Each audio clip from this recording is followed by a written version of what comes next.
Welcome to the Vision by Protiviti podcast. I'm Joe Cornick, Editor-in-Chief of Vision by Protiviti, our global content resource examining big themes that will impact the C-suite and executive boardrooms worldwide.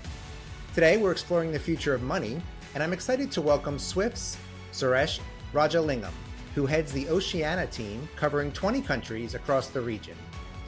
Suresh is a seasoned seniors payments professional with over 22 years of business development experience in both the domestic and cross-border payments space. Suresh, thanks so much for joining me today. Thank you, Joe, and thank you for the opportunity. I'm pleased to hand off interviewing duties today to my Protiviti colleagues, Director Ruby Chen and Senior Director Rupesh Mahto. Ruby, I'll turn it over to you to begin. All right, thanks, Joe. Hi, Suresh. It's so wonderful to meet you again. Thank you, Ruby and Rupesh, for giving me this opportunity. Looking forward to it. How does the rapid pace of technology changes, such as developments in blockchain and distributed ledger technology, open banking, etc., impact Swift and its traditional service model? And along those same lines, how do you see that model evolving over the next decade and even beyond? How do you stay ahead of the changes? So, Ruby, as you know, Swift plays a significant role in the space of cross-border payments as well as in domestic payments.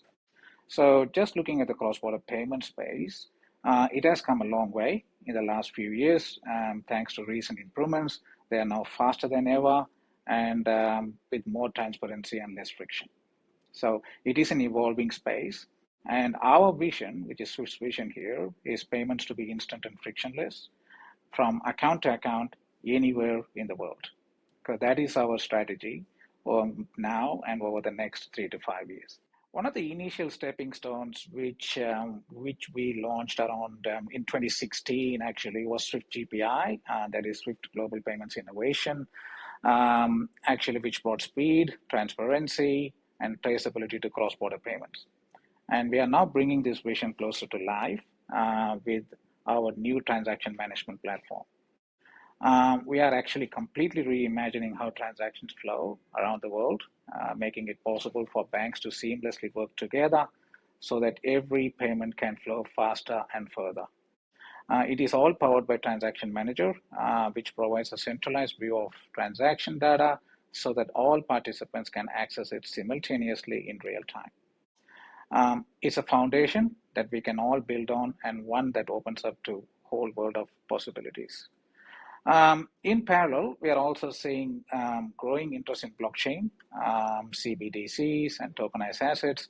While these technologies can bring benefits, they could also lead to fragmented landscape consisting of digital islands if it is left unaddressed. So what is Swift doing to address this situation is we are working closely with the financial community to overcome this challenge.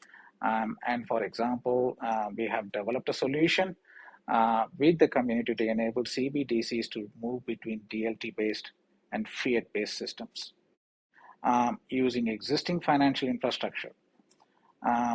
After a successful POC, this solution is currently in beta testing, and we are also running a number of POCs with community to explore tokenized assets or interoperability between traditional finance and public or private blockchains. So there's a lot of work going on in this space.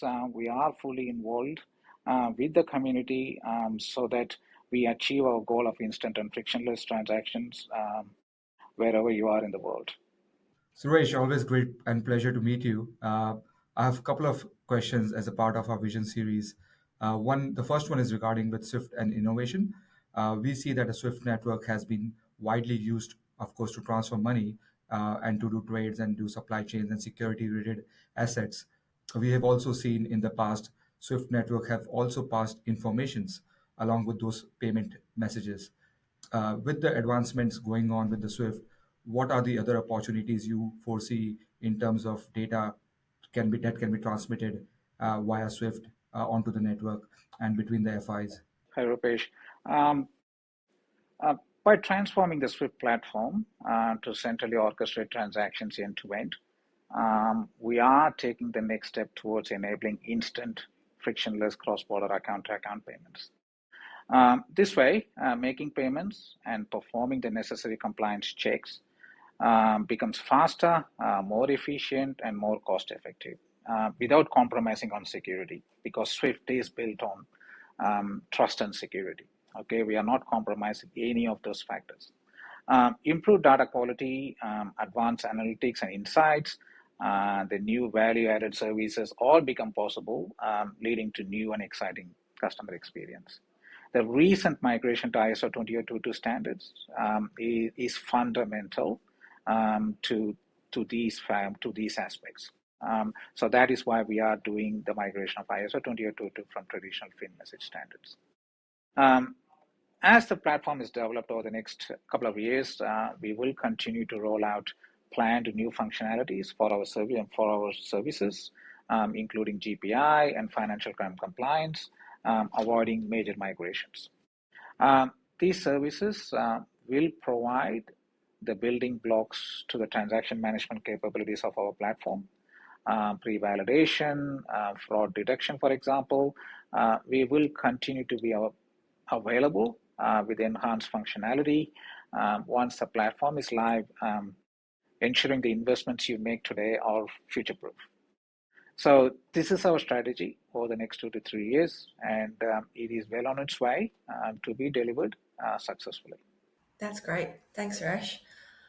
So when it comes to the payment ecosystem, Swift has been emphasizing the importance of frictionless payments, as you just mentioned. So what are some leading technologies, operating models, or even new ways of working you've seen that are effective in the current payment ecosystem that you think will continue to be effective in the future? When we launched Swift GPI in 2016, 2017 with our community, we looked at removing friction. Okay, so that was the ultimate goal for high-value payments, cross-border payments especially. More recently, we are based on the success of GPI, because which has been in place for the last 6 years. The adoption has been fantastic. We have launched Swift Go, a new initiative to bring the same standard to low-value cross-border payments. The solution enables consumers and small to medium enterprises customers to send quick and easy cross-border payments straight from their bank account with ease and without friction.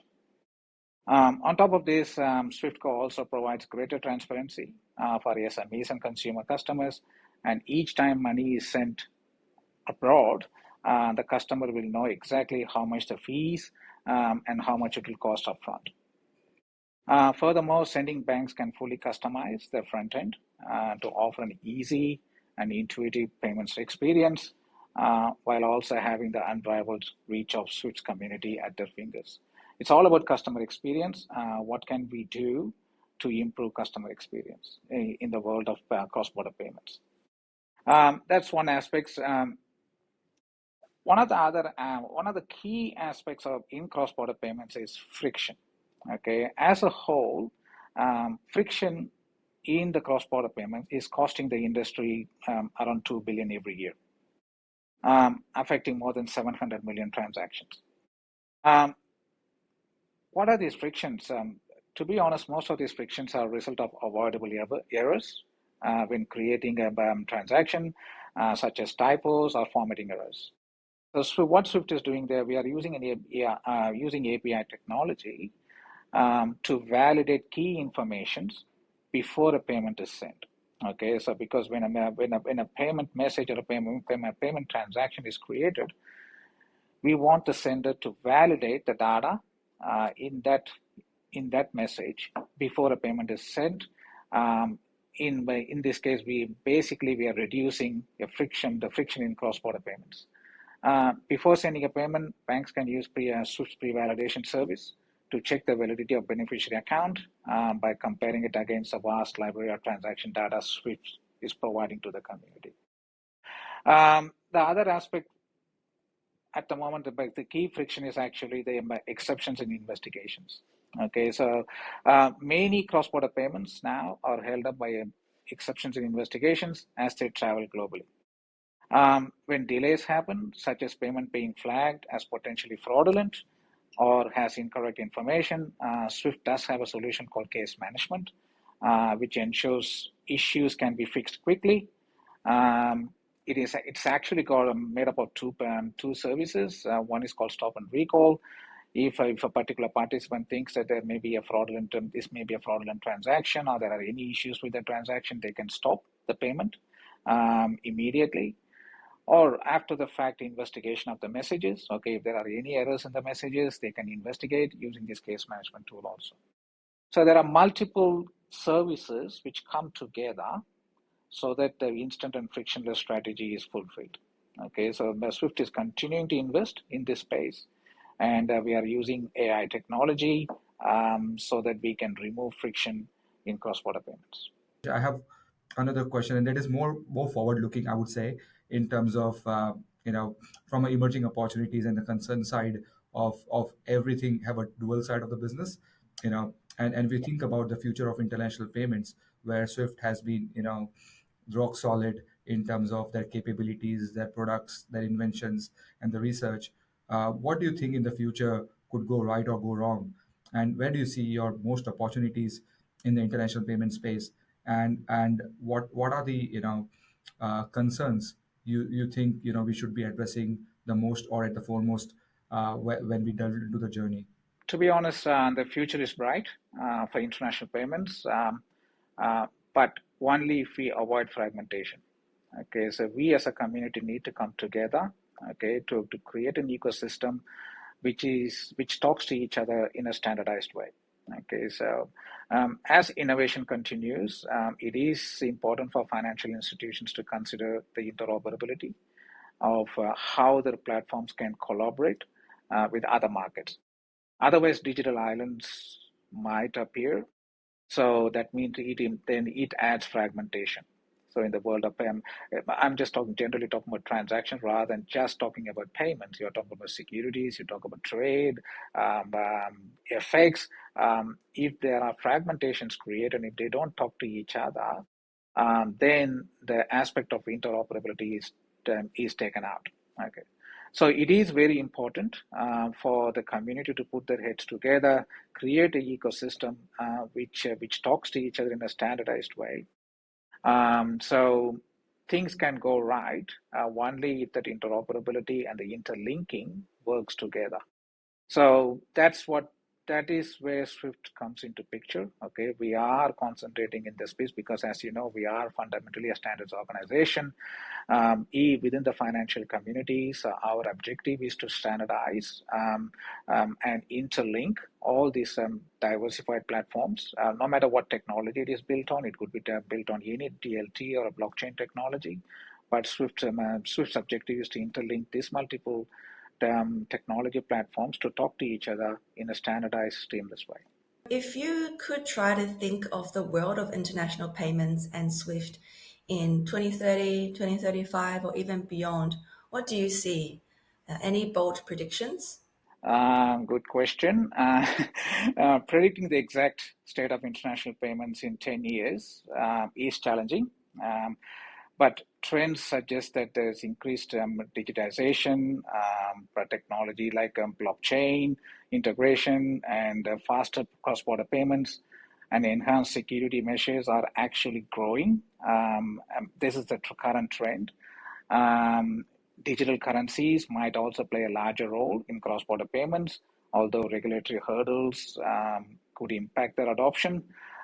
So overall, a more efficient and interconnected global payment ecosystem is what we predict over the 10 years or so. But for Swift, the strategy is about next 2 to 3 years. What are we going to do?